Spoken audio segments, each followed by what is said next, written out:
पार उतर गई। नदी के उस पार जाकर ये सोचने लगी कि महात्मा तो वाकई सत्य बोलते हैं। महात्मा ने जो कहा था कि दिव्य भगवान नाम जो है वो जीव को भवसागर पार उतारता है, और देखो मैंने आज उसी भगवान नाम के चिंतन से क्या किया, इस नदी को पार कर लिया। तो संत के प्रति उसकी आस्था विश्वास और अधिक पक्का हो गया, और फिर वो आने जाने लगी, आती थी जाती थी, और जब बारिश होती थी नाव चलाने वाला कोई नहीं होता था तो ये भगवान का नाम लेती थी और पानी पर चलकर अपने घर पहुंच जाती थी। फिर एक दिन इसने सोचा कि जिस महात्मा से मुझे ये प्रेरणा मिली है, जिस महात्मा ने मुझ में ये आत्मविश्वास जगाया है, जिस महात्मा के द्वारा मुझ में ऐसा आत्मबल आया कि मैंने उस नाम के द्वारा ये नदी को पार किया है, क्यों ना मैं उसकी कुछ सेवा करूं। तो उसने सोचा मैं क्या सेवा करूं, और महात्मा तो बड़े बिजी रहते हैं यहाँ वहां, तो उसके मन में एक इच्छा हुई कि क्यों ना मैं महात्मा से ये विनती करूंगी कि हे महात्मा आप मेरे घर पर आइए और मेरे घर पर आकर के कुछ भोजन आदि ग्रहण कीजिए, भगवान का प्रसाद है वो ग्रहण कीजिए। तो आज ये सोचकर जब वो नदी के उस पार गई और उसने काफी जगह पर महात्मा को देखा, तो कई दिनों तक तो महात्मा मिले नहीं, क्योंकि महात्मा क्या होते हैं, वो एक जगह तो टिकते नहीं है ना। आज यहाँ कथा की, कल कहीं और, परसों कहीं और, फिर कहीं और, फिर कहीं और। महात्माओं का जीवन तो ऐसा ही होता है। महात्मा क्या है, चलते फिरते भागवत हैं। एक भागवत ग्रंथ है ना, एक भागवत भक्त है। वो भक्त कौन है, जो चलते फिरते, जो कभी कहां कभी कहीं जा करके मनुष्यों को उनके धर्म के प्रति बताते हैं, प्रभु के बारे में बताते हैं, उनके जीवन के लक्ष्य के बारे में बताते हैं। तो महात्मा कभी कहां कभी कहां। फिर आखिर एक दिन वो महात्मा उनको मिल गए। इस माता जी ने उस महात्मा को प्रणाम किया और कहा कि महाराज आपने मेरे जीवन पर बड़ा उपकार किया है, बहुत उपकार किया है। तो महात्मा ने उनको आशीर्वाद दिया, और इस माता जी ने उस महात्मा के आगे एक रिक्वेस्ट रखी, विनती रखी कि महात्मा मैं आपसे विनती करती हूं कि आज जब मैं शाम को वापस जाऊंगी तो आप मेरे साथ चलिए गया, तो मैं कुछ आपकी सेवा करना चाहती हूं, तो आप मेरे साथ चलकर मेरे घर पे, मेरा घर छोटा सा है, मैं गरीब सी हूं, तो मुझे बड़ी प्रसन्नता होगी, बड़ी खुशी होगी कि आप चल करके मेरे घर पर मेरे परिवार के साथ कुछ भोजन ग्रहण करेंगे। साधु ने कहा ठीक है बालिका, हम तेरे साथ चलेंगे, शाम को जब तुम लौटोगी तो मैं नदी के तट पर तुम्हें मिलूंगा, मैं भी वहीं आ जाऊंगा, तो फिर साथ में चलेंगे। शाम हुई, ये माता जी वापस अपने घर लौटने लगी, तो उस दिन अचानक फिर वर्षा बरस गई, बारिश हो गई, और महात्मा भी 2-3 मिनट में वहां पहुंच गए। महात्मा ने देखा यहां नाव चलाने वाला नहीं है। महात्मा ने कहा बेटा यहां नाव चलाने वाला कोई नहीं है, तो हम उस पार कैसे जाएंगे अभी। तो उस स्त्री ने कहा, उस नारी ने कहा, तो महात्मा कोई बात नहीं, अगर नाव चलाने वाला नहीं है तो कोई बात नहीं। बोले नहीं बेटा नाव चलाने वाला होगा तो हम उस पार पहुंचेंगे ना। बोले महात्मा मैंने आपके मुख से सुना था कि दिव्य भगवान नाम जो है वो मनुष्य को, जीव को भवसागर पार उतारता है। वही विश्वास लेकर एक दिन मैं इस नदी को पार करने के लिए नाव चलाने वाले की प्रतीक्षा में, जब मुझे नाव चलाने वाला नहीं मिला तो मैंने आपकी इसी बात का स्मरण करके क्या किया, इस नदी को चलकर ही पार कर लिया।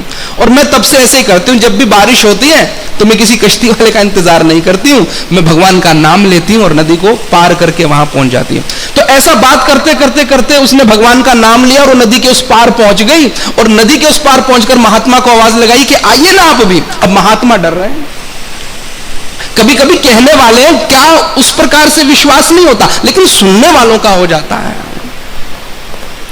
तो महात्मा को ये माता जी बोल रही है कि आप ही ने तो कहा था जब मैं इस नदी को पार करी, तो महात्मा भी दूसरे तट पर ये सोच रहा है, बात तो जब मैंने इसको कही और इसने मेरी इस बात को सुन करके जब ये पानी पर चल ही गई है, तो फिर मैं क्यों नहीं। तो उसने भी भगवान का स्मरण किया, भगवान का नाम लिया, और वो साधु भी जिसने आज तक केवल लोगों को सुनाया, कभी जीवन में उसका प्रैक्टिकल नहीं किया, लेकिन इस माता जी ने क्या किया, उस बात को अपने जीवन में प्रैक्टिकली रूप में उसको उपयोग किया, उसका इस्तेमाल किया और वहां पहुंची। तो महात्मा भी उस दिन उसकी बात सुनकर चलकर पानी पर वहां पहुंचा और तट पर पहुंचते ही वो क्या करता है, वो माता जी के चरणों में गिर गया कि मैं तो जिनका गुरु हूं सो गुरु है, पर आज से मेरी गुरु तू है। कि मैंने तो आज तक बोला, लेकिन तूने सच में उस विश्वास से साबित करके दिखाया कि महात्माओं के जो शब्द होते हैं, जो भगवत वाणी है, जो वेद पुराणों का सार है, जो उनकी वाणी है, उनसे निकले हुए महात्माओं के जो शब्द होते हैं ना, वो शब्द हमारे लिए क्या होते हैं, हमारे लिए बहुत लाभकारी होते हैं। बहुत हम समय समय पर उनका फायदा उठा सकते हैं। हम कभी कभी अपने देवताओं के कुछ चरित्रों को देखें, उन चरित्रों से भी हमें बहुत कुछ सीखने को मिलता है। जैसे मिसाल के तौर पर मैं आपको 4 पर्सनैलिटीज के बारे में उनके बताता हूं, उनके रूप के बारे में। एक है व्यासदेव, एक है देवादिदेव महादेव, एक है हमारे आनंद कंद मुरली मनोहर, और एक है मर्यादा पुरुषोत्तम श्री राम। हम इनका रूप देखें ना, तो इनके रूप में भी ना कोई शिक्षा है। वैसे तो बहुत सारी शिक्षा है। एक दिन बैठा मैं ऐसे ही, मैं इनके रूप को देख रहा था तो स्मृति हुई कुछ कि व्यासदेव क्या करते, व्यासदेव वाल्मीकि जी के रूप में, व्यास के रूप में क्या कर रहे हैं, उनके हाथ में कलम है और वो कुछ लिख रहे हैं। तो मुझे ऐसा फील हुआ कि ये रूप में हमें ये संकेत दे रहे हैं कि बेटा पढ़े लिखे बनो, विद्या ग्रहण करो। क्या करो, विद्या ग्रहण करो, है ना। हमारे 16 संस्कारों में यज्ञोपवीत संस्कार होता है ना। यज्ञोपवीत संस्कार में जब हम सामग्री लगाते हैं, कोई ब्राह्मण, तो वो एक तख्ती भी रखते हैं। तो वो तख्ती किस चीज का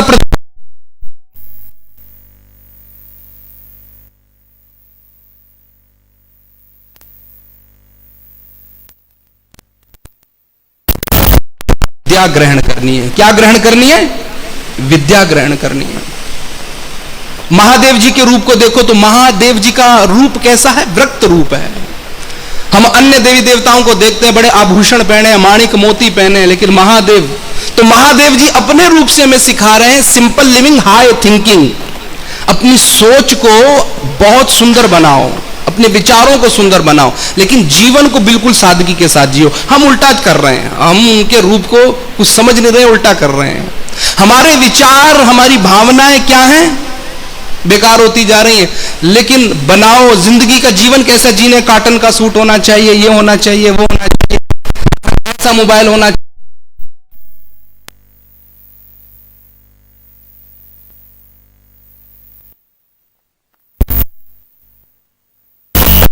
तो अपने विचारों को उत्तम बनाओ, लेकिन हमने थोड़ा उल्टा कर दिया। हरे कृष्णा, हरे कृष्णा। फिर तीसरा है, भगवान श्री कृष्ण के रूप को देखो ना, कोई अस्त्र शस्त्र नहीं है, मुरली हाथ में लेकर खड़े हैं। जब विद्या ग्रहण करो और अपने जीवन को सादा बनाओ, अपने विचारों को उत्तम बनाओ, तो तुम्हारे अंदर क्या भरेगा, प्रेम भरेगा। फिर कोई पराया नजर नहीं आएगा। तुझ में राम, मुझ में राम, सब घट में राम समाया है, कर लो जग में प्रेम, सभी से कोई नहीं पराया है। तो मन में, जीवन में क्या हो, सबके लिए प्रेम हो। कोई शत्रु भी हो तो उसको भी पहले प्रेम से मनाने का प्रयास करो, शांति से मनाने का प्रयास करो। जैसे भगवान श्री कृष्ण ने महाभारत के युद्ध से पहले शांति का प्रस्ताव लेकर के बातचीत के जरिए हम सब चीजों को सॉल्व करते हैं। और फिर मर्यादा पुरुषोत्तम भगवान के हाथ में क्या है, धनुष्वान, कि जहां बात प्रेम से भी ना बने तो फिर अपने हक के लिए, अपने अधिकार के लिए फिर हम अस्त्र शस्त्र उठा सकते हैं। हरे कृष्णा, हरे कृष्णा, कृष्ण कृष्ण हरे हरे, हरे राम, हरे राम, राम राम। आज लाइट ऑन नहीं होगी, अच्छा तो उसको जला दे, कुछ है ना लिखा हो, क्योंकि हमारी आंखें थोड़ी कमजोर हो गई हैं। हरे कृष्णा। तो संत साधुओं के जो हमें वचन सुनने के लिए मिलते हैं ना, तो उन पर पूर्ण विश्वास होना चाहिए। उनकी बातों को हम ध्यान से सुने। क्या सुने, उनकी बातों को ध्यान से सुनना चाहिए। तो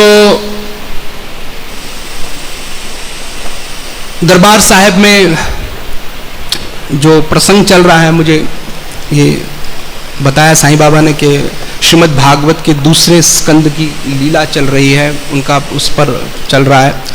तो श्रीमद् भागवत का जो दूसरा स्कंद है वैसे तो जो भागवत पूरा ग्रंथ है, ये पूरा भागवत ग्रंथ ही बड़ा अद्भुत ग्रंथ है, बहुत ही अद्भुत ग्रंथ है।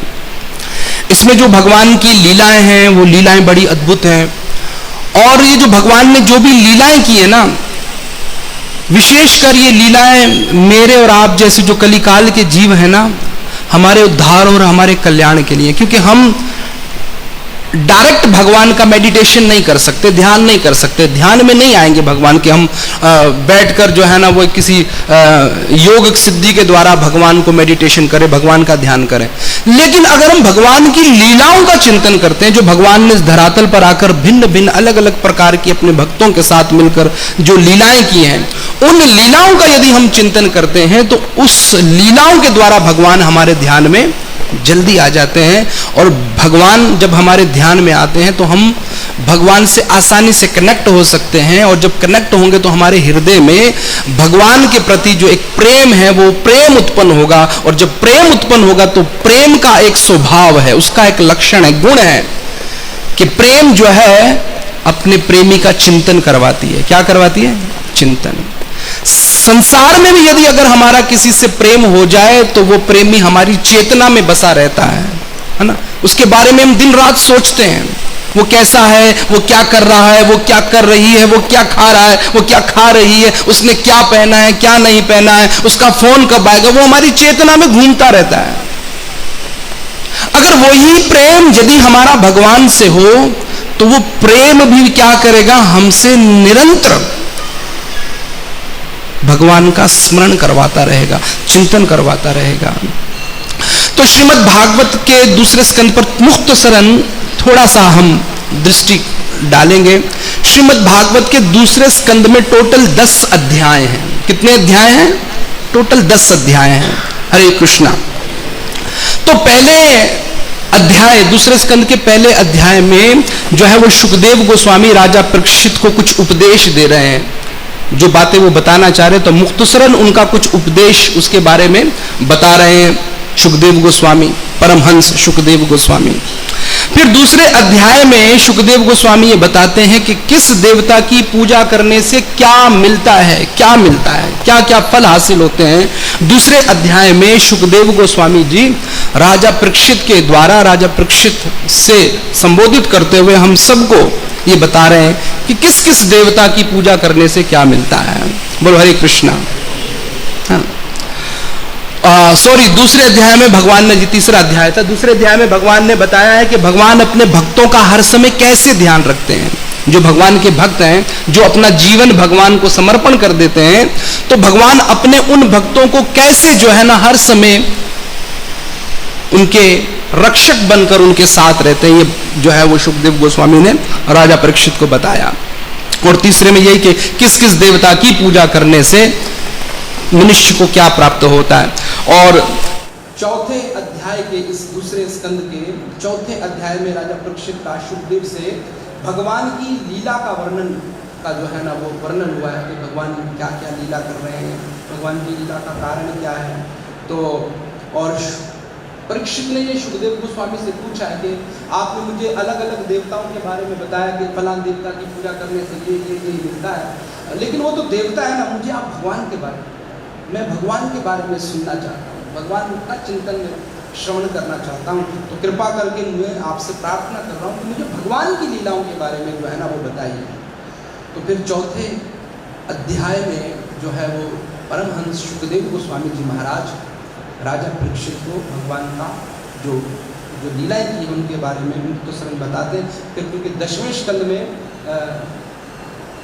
डिटेल के साथ जो है वो भगवान की लीलाओं का वर्णन किया है शुकदेव गोस्वामी ने। बोल हरे कृष्णा। और फिर 5वें स्कंद में जो है ना वो शुकदेव गोस्वामी जो है ना बहुत सारे प्रश्नों को सुनकर शुकदेव के परीक्षित के प्रश्नों को सुनकर शुकदेव जो है ना ठीक से श्रीमद् भागवत में प्रवेश करते हैं, भागवत की महिमा का विस्तार पूर्वक उनको बताते हैं।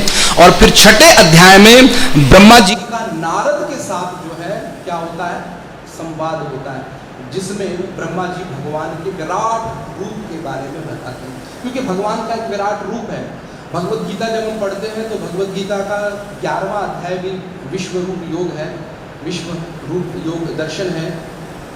वास्तव में भगवान विश्व रूप इसलिए बनाते हैं कि भगवान को भी पता है भगवान वही है जो हो चुका है, जो हो रहा है, जो होने वाला है, जो उन सब चीज़ों के बारे में जो जानते हैं वो भगवान है, जो हर एक पल की हर एक क्षण की खबर रखते हैं वो भगवान है। हम तो जो कुछ करके आए वो भूल भी चुके हैं, लेकिन भगवान जो करेंगे वो भी याद रखते हैं, जो कर चुके हैं वो भी याद है, और जो भगवान कर रहे हैं वो तो भगवान की लीला है ही। बोलो हरे कृष्णा।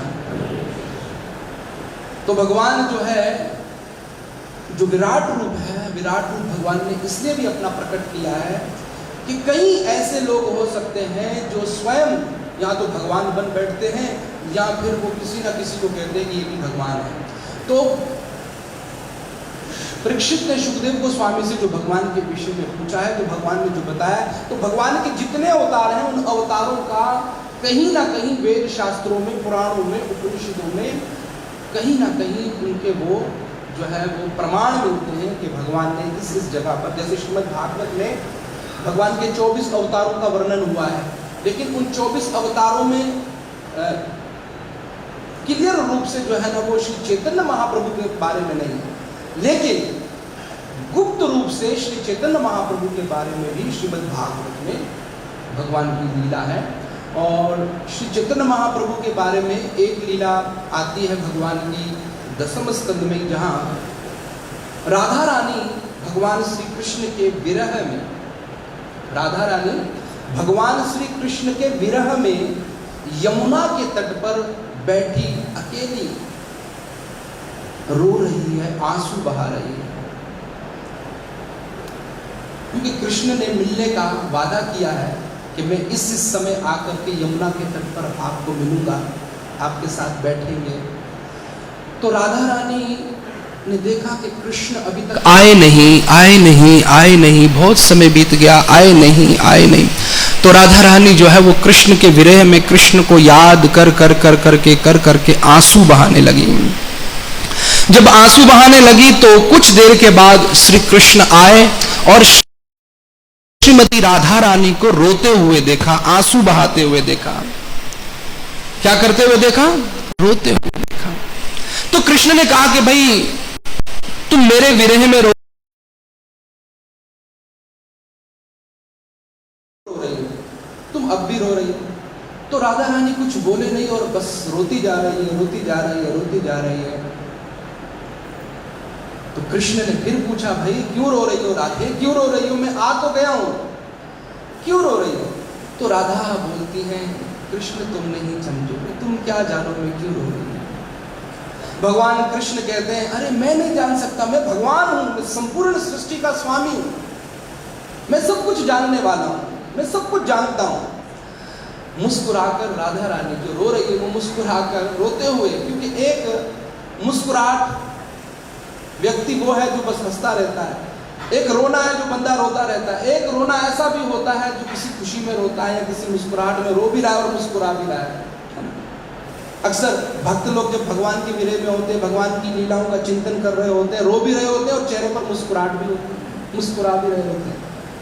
तो राधा रानी रो भी रही है, मुस्कुरा कर कह रही कि यही तो प्रॉब्लम है कि तुम स्वामी हो, तुम जगदीश हो, तुम प्रभु हो, तुम भगवान हो, तुम भक्त नहीं हो।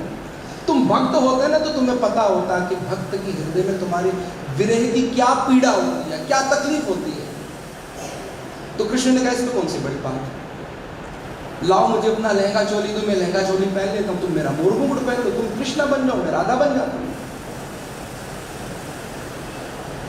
और क्या किया, कृष्ण ने अपना मुकुट उतार कर राधा रानी के सर पर रख दिया और अपनी उसकी राधा रानी की चुन्नी लेकर ओढ़ दी। बोलो लो मैं राधा बन गया, तुम कृष्ण बन गए। राधा ने कहा ऐसे नहीं चलेगा प्रभु। तो फिर बोले जब सच में भक्त बनोगे तो तब भगवान श्री कृष्ण, क्योंकि भगवान श्री कृष्ण कभी भी कोई भी घोषणा कर सकते, कोई पाबंदी थोड़ी है। तब भगवान श्री कृष्ण ने उस लीला में कहा था कि हे राधे कि अगर तुम्हारी ये इच्छा है कि मैं भक्त बनूं तो कलिकाल में मैं भक्त वृंद अवतार लूंगा, भक्त वृंद अवतार लूंगा। तुम तप्त कांचन गौरांगी को, तुम्हारे गोल्ड जैसी सोने जैसी कांति है ना, तो मैं तुम्हारे ही शरीर का रंग लेकर बनूंगा और उसी से मेरी पहचान होगी। तो श्री चैतन्य महाप्रभु जब आए तो उनके शरीर का रंग कैसा था? पिघले हुए सोने की तरह, जैसा श्रीमती राधा रानी का था। तो भगवान के 24 अवतार हैं, तो कहीं ना कहीं जो भी भगवान के अवतार हैं उन अवतारों के बारे में हमें कोई ना कोई वेद शास्त्रों पुराणों में संकेत मिलते हैं कि भगवान जो है वो आएंगे, या भगवान इस रूप में या इस नाम से या इस परिस्थिति में जो है वो भगवान है। और भगवान कभी भी आ सकते हैं, ठीक है। ऐसा नहीं कि भगवान सिर्फ सतयुग में या द्वापर में, त्रेता में या कलयुग के शुरू में आ गए, भगवान कभी भी आ सकते हैं। आज भी आ सकते हैं, 2 घंटे के बाद भी आ सकते हैं, कभी भी आ सकते हैं। और जो हम भगवान की कथाएं कहते हैं, सुनते हैं, भगवान इन शब्दों में भी अवतरित होते हैं, भगवान शब्द के रूप में भी प्रकट हुए हैं। जब भी व्यक्ति भागवत का अध्ययन करेगा, भागवत को पढ़ेगा, गीता को पढ़ेगा, तो समझ लो कि भगवान का अवतार हो गया, क्योंकि भगवान ने कहा मैं शब्द रूपी अवतार हूँ। जब जब भगवान का भक्त भगवान को पुकारेगा तो भगवान अपने नाम में समाये हो, तो नाम अवतार हो जाएगा। कौन सा अवतार हो जाएगा? नाम अवतार हो जाएगा, नाम में भी विराजमान है। और कली काल में तो नाम में ज्यादा भगवान के जो है ना वो गुण है। राम से बड़ा राम का नाम, राम से बड़ा राम का नाम। तो 7वें अध्याय में ब्रह्मा जी का और नारद का जो संवाद हुआ, भगवान के विश्व रूप के बारे में जो बातचीत की, तो फिर 7वें अध्याय में ब्रह्मा जी ने भगवान के 24 अवतारों का वर्णन रखा नारद मुनि के आगे। फिर 8वें अध्याय में परीक्षित का वेद पुराण और धर्म आदि के संबंध में पूछा कि वेद क्या है, पुराण क्या है, इनका मकसद क्या है, किसके भगवान ने बनाए हैं, धर्म क्या है। तो उनके बारे में जो है ना वो सुखदेव गोस्वामी से परीक्षित जी ने पूछा। और 9वें अध्याय में ब्रह्मा जी के जन्म की कथा है और भगवान से जो उन्हें एक आध्यात्मिक ज्ञान के द्वारा जो भागवत के 4 मूल श्लोक श्रवण हुए थे उसके बारे में बताया। और फिर 10वें अध्याय में पंच तत्वों से जो हमारी जितने भी जीव हैं इनकी जो उत्पत्ति हुई है, इस प्रकृति की जो उत्पत्ति हुई है, वो परमहंस सुखदेव गोस्वामी जी महाराज ने राजा परीक्षित को बताई। तो ये मुख्तसरन श्रीमद् भागवत के जो है वो 10 अध्यायों का हाल है। कल इस पर कुछ और हम चर्चा करेंगे किसी एक अध्याय के भीतर जाके, और इस अध्याय में भगवान की क्या लीला है, क्या रहस्य, उसको जानने का भी प्रयास करेंगे। लेकिन ये जो कुछ भी लीलाएं हैं भगवान की श्रीमद् भागवत में, वेदों में, पुराणों में, जब भगवान आए इस धरातल पर 5500 साल पूर्व, तो तब तो भगवान ने की, लेकिन समय बीतने के साथ भगवान की ये सारी लीलाएं क्या हो गई? अदृश्य हो गई, अदृश्य हो गई। आज हम जो कुछ भी भगवान की लीलाओं का चिंतन कर रहे हैं, मनन कर रहे हैं, बैठकर भागवत दर्शन कर रहे हैं, भगवान के स्वरूप का दर्शन कर रहे हैं, भगवान की लीलाओं का श्रवण कर रहे हैं, भगवान का नाम का गुणगान कर रहे हैं, इसका सारा का सारा श्रेय भी भगवान श्री कृष्ण को स्वयं जाता है। क्योंकि उन्होंने स्वयं आकर के जो घोषणा की थी कि मैं कलिकाल में भक्त वृंद अवतार लूंगा, तो भगवान राधा और कृष्ण मिलकर के श्री गौर हरि के रूप में नवदीप मायापुर में प्रकट हुए। कहाँ प्रकट हुए? नवदीप मायापुर, बंगाल का ये एरिया है। कलकत्ता से लगभग 6 साढ़े 6 घंटे का रास्ता है। नवदीप आता है, नवदीप में फिर गंगा पार करके जो है वो हम मायापुर पहुँचते। वो महाप्रभु का जन्म स्थान है। एक नीम के वृक्ष के नीचे सची माता के और जगन्नाथ मिश्रा गौर हरि के पिता का नाम हुआ, वहाँ इनका प्रागट्य हुआ, जन्म हुआ। नीम के वृक्ष के नीचे जन्म लेने के कारण लोग इन्हें निमाय कहते थे। क्या कहते थे? निमाय। और फिर यही निमाय जब थोड़ा बड़ा हुआ और लीलाएं करता था, तो ये सारी लीलाएं वही करता था जो वृंदावन में यशोदा मैया के साथ भगवान कृष्ण करते थे। तो अपने सखाओं के साथ, अपने जो संग में रहने वाले जो निमाय के साथ जो बच्चे होते थे ना, उनके साथ वही शरारतें करता था, उनको वो पाठ पढ़ाता था। तो लोगों ने कहा ये तो बड़ा विद्वान है, तो नाम पड़ गया निमाय पंडित। क्या नाम पड़ा? निमाय पंडित। ये पंडित है भाई, बड़ा विद्वान है, तो निमाय पंडित। हरे कृष्णा।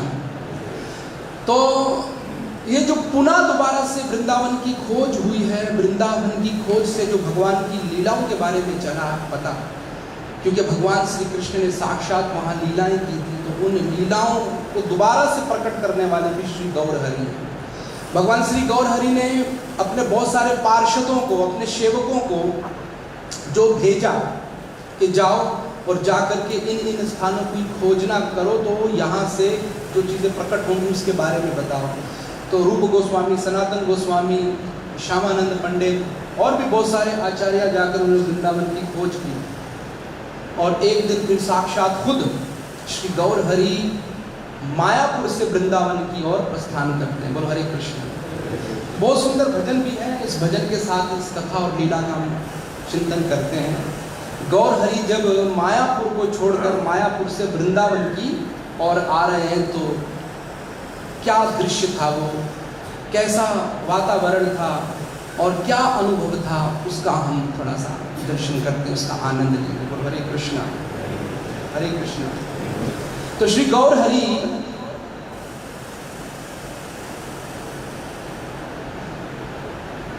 मायापुर से वृंदावन की ओर निकले हैं। उस समय गाड़ियां वगैरह तो थी नहीं, थी भी तो बैलगाड़ी, लेकिन श्री गौरहरि पैदल यात्रा करते हुए मायापुर से, बहुत दूर है वृंदावन, पता नहीं कितने दिन लगे, महीनों लगे बल्कि, तो मायापुर से वृंदावन की ओर प्रस्थान किया श्री गौरहरि ने।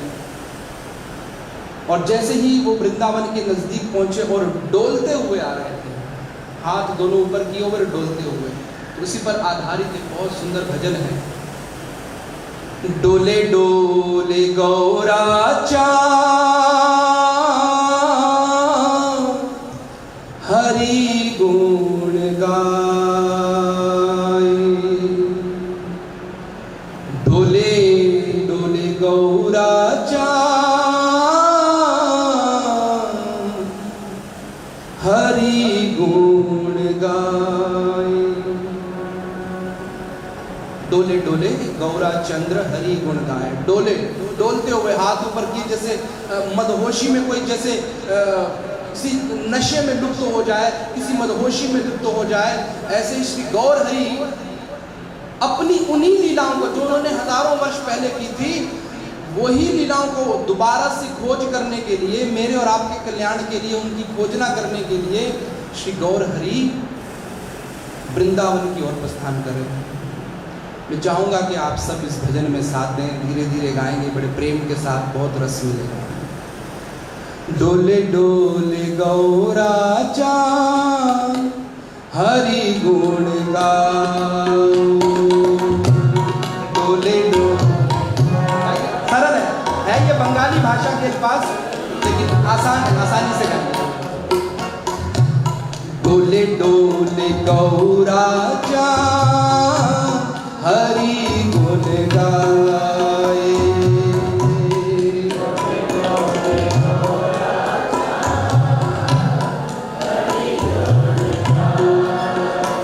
मैं एक बात बताऊं, ये भजन आज मैं पहली दफा गा रहा हूँ, मैंने सुना बहुत है, लेकिन गाने के लिए आप जैसे प्रेमियों का साथ नहीं मिलता।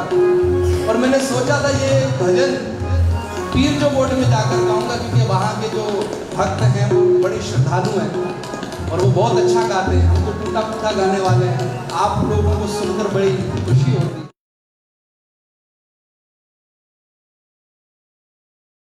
ऐसा लगता है कि वृंदावन के ब्रिजवासी गा रहे हैं, तो अपने ब्रिजवासी होने का मुझे प्रमाण देना। हरे कृष्ण।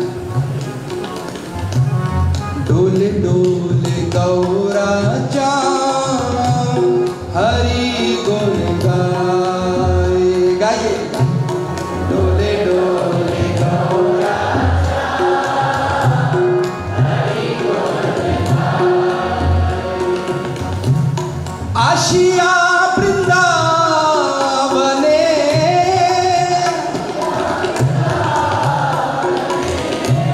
आशिया वृंदावने,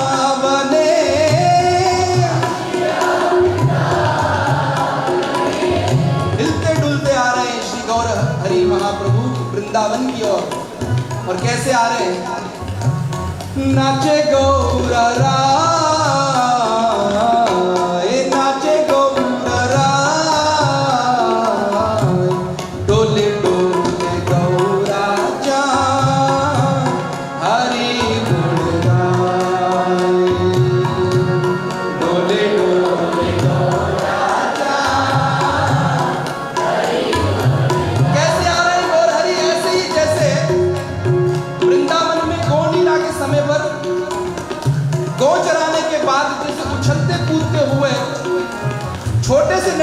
गोपाल माँ यशोदा की गोद में चढ़ जाया करते थे, हिलते डुलते आते थे, बड़े मधुर मस्ती में आते थे। ऐसे ही गौर हरि आज उसी लीला का चिंतन करते हुए अपनी ही लीला का, और नाम भी किसका गा रहा है? अपना ही नाम गा रहा है, डोले डोले गौरा चंद्र हरि गुण गा।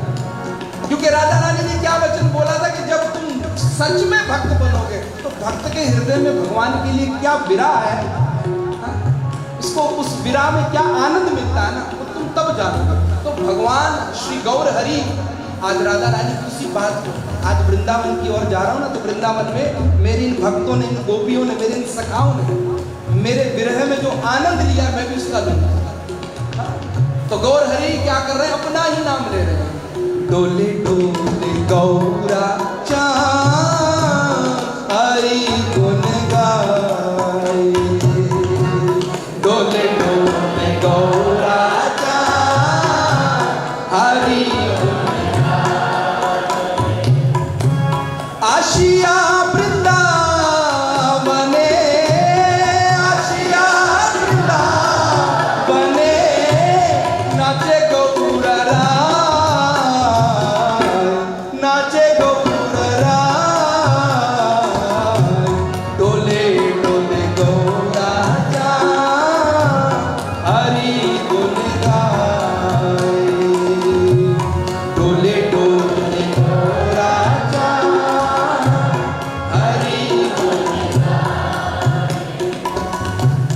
वृंदावन तरुर लता, प्रेम कहो हरि कथा। वृंदावन तरुर लता, प्रेम कहो हरि। बजाते रहना। गौर हरि जब वृंदावन के नजदीक पहुंचे और गौर हरि हरिनाम संकीर्तन करते हुए जब वृंदावन की ओर जा रहे हैं, तो सबसे पहले श्री गौर हरि की मधुर आवाज को किसने सुना? ब्रिज के पेड़ पौधों ने, वृक्षों ने, लताओं ने। वृंदावन तरुर लता, प्रेम कहे हरि कथा। वृंदावन तरुर लता, प्रेम कहे हरि। ये वृंदावन के वृक्ष आपस में हरि की कथा कहने लगे। ये वृंदावन के वो वृक्ष जो भगवान के जाने से, जब भगवान छोड़ कर गए 11 साल 55 दिन की उम्र में, जब बरसाना वृंदावन गोकुल आदि छोड़ कर गए, जब छोड़ गोकुल कर लौट कर नहीं आए, तभी से अब तक ये वृंदावन के पेड़ पौधे पक्षी आदि क्या मुरझा गए, जैसे इनमें जान नहीं। लेकिन आज जब गौर हरि का आगमन हो रहा है और गौर हरि के आगमन से इसमें पुनः जान आ गई, पुनः जैसे उसमें श्वास आ गया। जो वृक्ष सूख गए थे वो अचानक हरे भरे हो गए, जो घास सूख कर सूखा तिनका बन गई थी वो फिर से हरी हो गई। और ये ब्रज की लताएं पताएं, कहते हैं कि ब्रज के जो वृक्ष हैं, पेड़ पौधे हैं, लताएं पताएं, ये सब कोई ऊंच कोटि के भक्त हैं, प्रेमी श्रद्धालु हैं, जो वृंदावन में पेड़ पौधों के रूप में भगवान की सेवा में। तो ये क्या करने लगे? आपस में बात करने लगे। ये लगता है आज बहुत समय के बाद श्री कृष्ण और श्यामा जी, राधा रानी वापस वृंदावन आ रहे हैं। बड़े हर्षित हुए, बड़े खुश हुए। और क्या हुआ?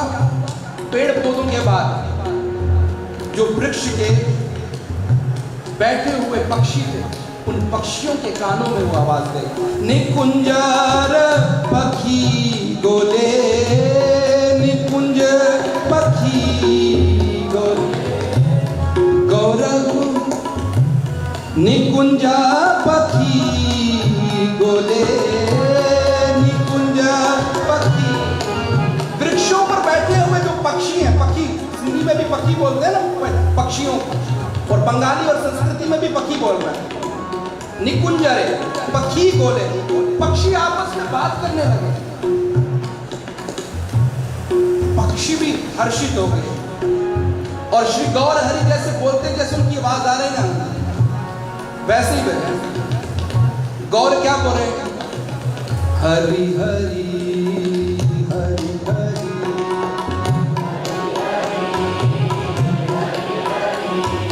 हरि हरि हरि हरि हरि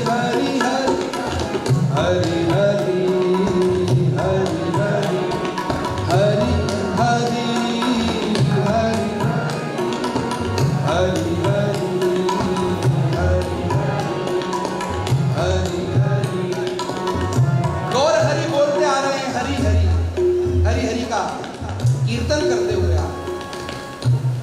इन्हीं पेड़ पौधों पर बैठे हुए राधा रानी के प्राचीन समय के आध्यात्मिक स्पिरिचुअल पैरेट्स हैं, पैरेट्स तोता, जो राधा रानी के पर्सनल तोते हैं, जिन पर राधा रानी का बड़ा स्नेह रहा। जो उन तोतों के जोड़ों में जो फीमेल तोती है तोता, उसका नाम है शारी। क्या नाम है? क्या नाम है? शारी। और जो दूसरा तोता है जो उसका मेल है, उसका नाम है शुक। संस्कृत में वैसे भी तोते को शुक बोलते हैं। तो गौर हरि बोल रहे हैं, गौर बोले हरि हरि, तो शारी भी बोल रही है गौर बोले हरि हरि, शारी बोले हरि। अब यहाँ कितनी शारियां बैठी हैं? मैं बोलूंगा एक बार, जब मैं शुक बोलूं तो ये बोलेंगे, ये वाली लाइन बोलेंगे। और जब शारियां, आप सब शारियां है ना, भगवान से प्रेम रखते हैं ना, आप इसलिए तो आए यहाँ, तो आप बोलेंगे गौर बोले हरि हरि, शारी बोले हरि हरि।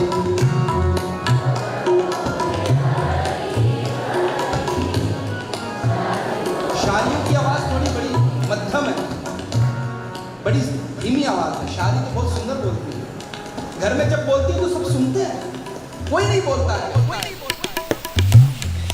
एक बार राधा रानी कृष्ण के पास आई, कृष्ण को कहने लगी, जब छोटी अवस्था में थे, कृष्ण मुझे कहीं घुमाने ले चलो। कृष्ण बोले मैं भी साथ चलूं। चलो मैं तुम्हारे साथ चलता हूं। वो राधा बोल रही है कृष्ण को कि तुम मुझे घुमाने लेके चलो, तो बोलता मैं साथ में चलता हूं, मुझे लेकर चलो। फिर एक दिन जो है वो राधा रानी को बुलाने के लिए आया। कृष्ण बोले आज मेला लगा, चलो कहीं घूमने चलते हैं। तो राधा रानी बड़ी मुस्कुरा के चली। कृष्ण पता क्या बोलते हैं? इन माताओं को मैं नहीं समझा सकता, इनके आगे मेरी नहीं चलती, तो भैया तुम तो सामान्य व्यक्ति हो। तो जैसी ये हमारी माता है, हमारी श्री है शारी, जैसा मधुर घर में बोलती है ना, वैसा ही कीर्तन में भी गाएं। शारी बोले हरि हरि, गौर बोले हरि हरि, शारी बोले हरि। मुखे बोले हरि हरि, मुखे बोले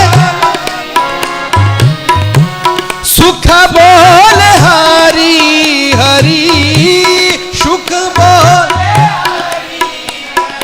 वो वृंदावन के जितने तोता तोतियां थी सब इकट्ठे हो गए। आज कौन आ रहे हैं? श्यामा जी आ रही हैं, हमारी राधिके आ रही हैं, क्योंकि गौर हरि के रूप में कौन है? राधा रानी है। राधिके आ रही हैं, हमारे प्राण प्रिय आ रहे हैं। मुखे बोले हरि हरि,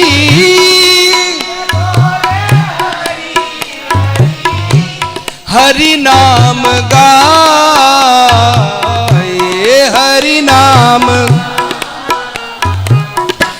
डोले डोले गौरा चाँद, हरि गुण गाए, डोले डोले गौरा चाँद, हरि गुण गाए गौरा, हरि गुण गाए, हरि गुण गाए गौरा, हरि गुण गाए गौरा, हरि गुण गाए, हरि गुण गाए गौरा, हरि गुण गाए गौरा, हरि गुण गाए, हरि गुण गाए। हो डोले डोले गौरा चाँद, हरि गुण गाए, डोले डोले गौरा चाँद। हरि नाम मता हो हिरणाश्रय दी, हरि नाम मता हो हिरण आश्रय दी। अब क्या हुआ? गौर हरि जैसे ही वृंदावन के उस वन में प्रवेश करते हैं, सभी लटाएं पटाएं, पेड़ पौधे वृक्ष तोता तोती जितने पक्षी हैं वो किलोल करने लगे, झूमने लगे। और क्या हुआ? जैसे ही वन में पैर धरा तो अन्य जो हिरन थे जंगल के, वो भी आज श्री राधिका को देखकर श्याम सुंदर के संग में बड़े आश्चर्य हो गए। प्रसन्नता से भर गए और सब मिलकर के हरि नाम का गुणगान करने लगे। इसी वन में भगवान की प्रतीक्षा में उदास कई वर्षों से एक मयूरी और एक मयूर, किसको कहते हैं मयूरी? मोर देखा ना, मोर का नाम है मयूर, और मयूरनी यानी कि उसकी फीमेल।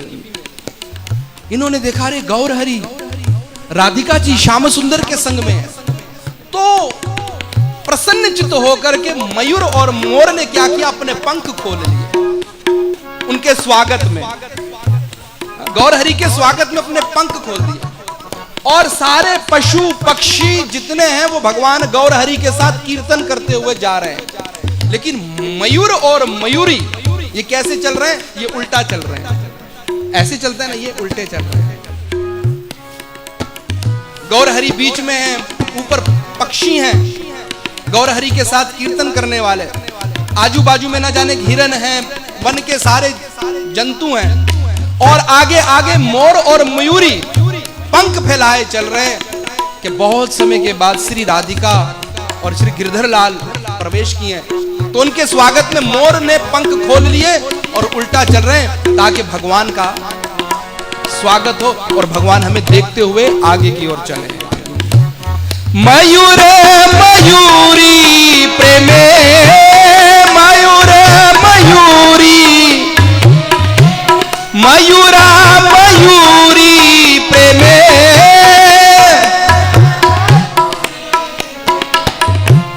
नाचिया खिला, नाचिया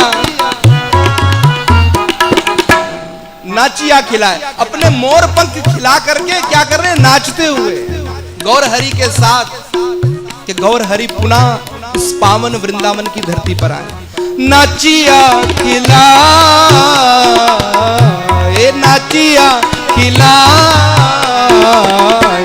डोले डोले गौरा चांद हरि गुण गाए, डोले डोले गौरा चांद हरि गुण गाए। प्राण धन ध्यान हरि, हरि बोले हरि हरि, प्राण हरि ध्यान हरि, हरि बोले हरि।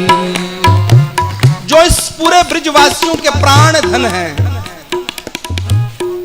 ये सारे ब्रज मंडल के पशु पक्षी मिलकर प्रभु का ध्यान करते हुए, प्रभु को देखते हुए बार बार उन लीलाओं का ध्यान करते। पर आज तो गौर हरि के रूप में, लेकिन गौर हरि के रूप में किसका ध्यान हो रहा है, किसका मेडिटेशन हो रहा है? वो ही ब्रज के नटखट रसिया, जिन्होंने वृंदावन की इस पावन भूमि में अपने भक्तों के साथ मधुर लीला की है। कौन सी लीला की है? मधुर, मधुरता से भरी हुई। और गौर हरि उनके बीच में क्या कर रहे हैं? अपना ही नाम गा रहे हैं। गौर बोले हरि हरि, ध्यान धरे हरि हरि, गौर बोले हरि हरि।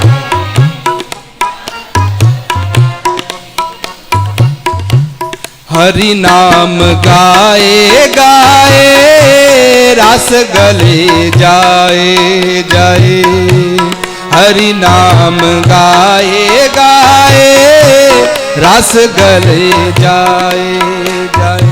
हरि नाम का गुणगान करते हुए, नाचते हुए मधुर भाव में भगवान श्री गौर हरि भी अपनी लीलाओं का चिंतन कर रहे हैं, और उनको रास लीला याद आ रही है, जो गोपियों के संग में रास लीलाएं की भगवान ने। रास गले जाए जाए, और ये लीला को याद करते ही गौर हरि क्या हुआ? अश्रुओं की धारा से, जो नाचते हुए डोलते हुए आ रहे थे, अश्रु की धारा से भाव विभोर हो गए।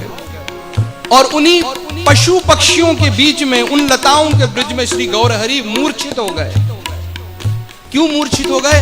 क्योंकि वो याद आ गया, वो जमाना याद आ गया, वो समय याद आ गया, जब वृंदावन की इन रसिकों से, वृंदावन की इन रसिक भक्तों के बीच में श्री गौर हरि ने रास लीला रचाई थी।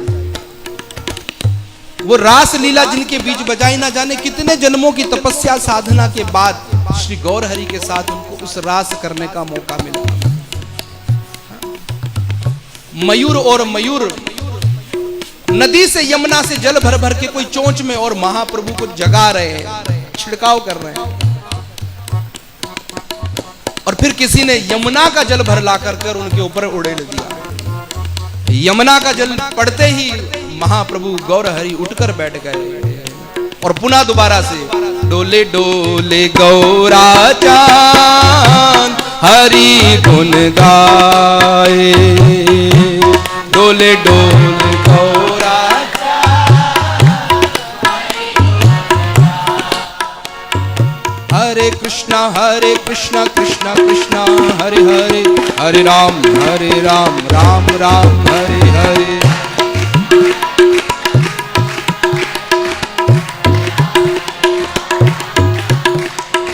हरे कृष्णा कृष्णा कृष्णा हरे हरे, हरे राम राम राम हरे हरे। हरे कृष्णा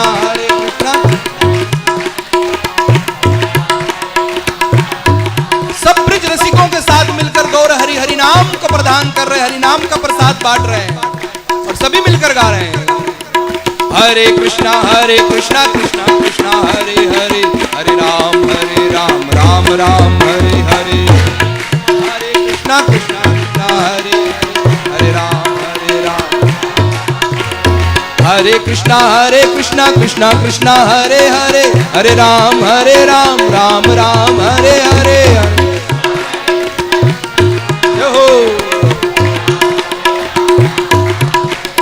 हरे कृष्णा कृष्णा हरे हरे, हरे राम राम राम हरे हरे।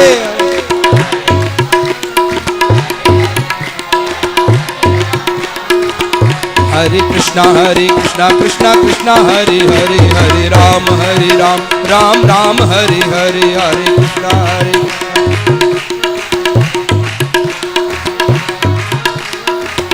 हरे कृष्णा ओ हरे कृष्णा कृष्णा हरे हरे, हरे राम राम राम हरे हरे।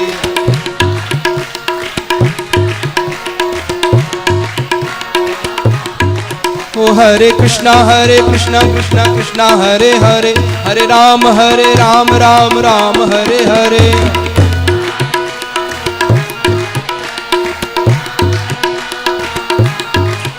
हरे कृष्णा कृष्णा हरे हरे, हरे राम राम राम हरे हरे।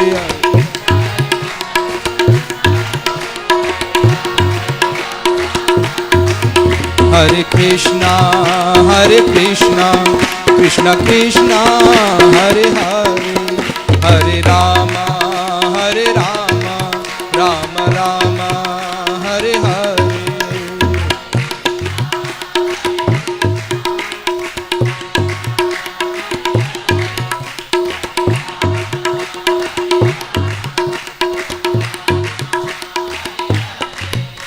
डोले डोले गौरा चांद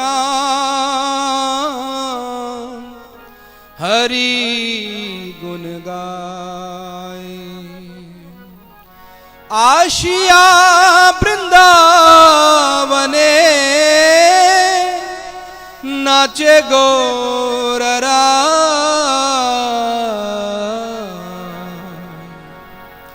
डोले डोले गौरा चांद हरि गुण गाए। प्यारे श्रद्धालुओं, तो ये श्री गौर हरि की कृपा है जो आज हम भगवान श्री कृष्ण की मधुर लीलाओं का स्वादन कर रहे हैं, उन लीलाओं का श्रवण कर रहे हैं। गौर हरि पतित पावन अवतार जो धरकर इस धरातल पर आए हैं, यदि गौर हरि ना आए होते तो आज हमारे भीतर भगवान श्री कृष्ण का वो अगाध प्रेम भक्ति के रूप में वो प्रकट ना होता। आज हमारे भीतर जो कुछ भी, किसी के भीतर थोड़ा, किसी के भीतर ज़्यादा, जो कुछ भी कृष्ण प्रेम है, जो कृष्ण का नाम है, जो कृष्ण का चिंतन है, कृष्ण की लीला है, ये श्री गौर हरि का दिया हुआ है। साक्षात बांके बिहारी श्री कृष्ण ने गौर हरि के रूप में आकर के हमें पुनः वो प्रेम प्रदान किया अपनी लीलाओं के द्वारा। और भगवान की लीला का करने का कारण एक ही है कि हम इन लीलाओं के द्वारा अपनी चेतना में उस गिरधर लाल को, उस बांके बिहारी को उस नंदलाल को, उस गोपाल को, उस गोविंद को अपनी चेतना में बिठाकर उनका सदैव हरिनाम गुणगान करते रहें, जो कि हमारे जीवन का परम लक्ष्य है। श्री गौर हरि ने यही बताया, जीवे ने स्वरूप कृष्ण नित्यदास, जीवे ने स्वरूप कृष्ण नित्यदास, जीवे ने स्वरूप कृष्ण नित्यदास। जीव का जो परम लक्ष्य है, जो उसके जीवन का वास्तविक स्वरूप है, वो क्या है? कृष्ण नित्यदास। हम सबको भगवान का दास बनकर रहना है, और दास बनकर ही हम भगवान के भक्त बनकर के ही, भगवान का नाम लेकर के ही अपने जीवन को सार्थक कर सकते हैं। हरे कृष्णा। कल फिर कुछ भगवत चर्चा, भगवत प्रसाद जो हम इस व्यासपीठ से ग्रहण करेंगे। साईं बाबा का बहुत बहुत धन्यवाद, जो यहाँ सेवा का अवसर मिलता रहता है संत महापुरुषों की कृपा आशीर्वाद से। तो मैं बहुत सौभाग्यशाली हूँ और आप सबका बहुत बहुत धन्यवाद करता हूँ। हरे कृष्णा।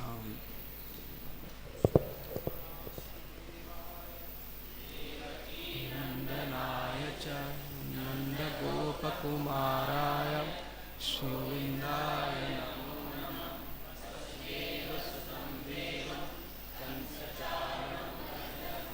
देवकी परमानन्दं कृष्णं वन्दे जगद्गुरुं। हरे कृष्णा कृष्ण कृष्ण हरे हरे, हरे राम राम राम हरे हरे। हरे कृष्ण।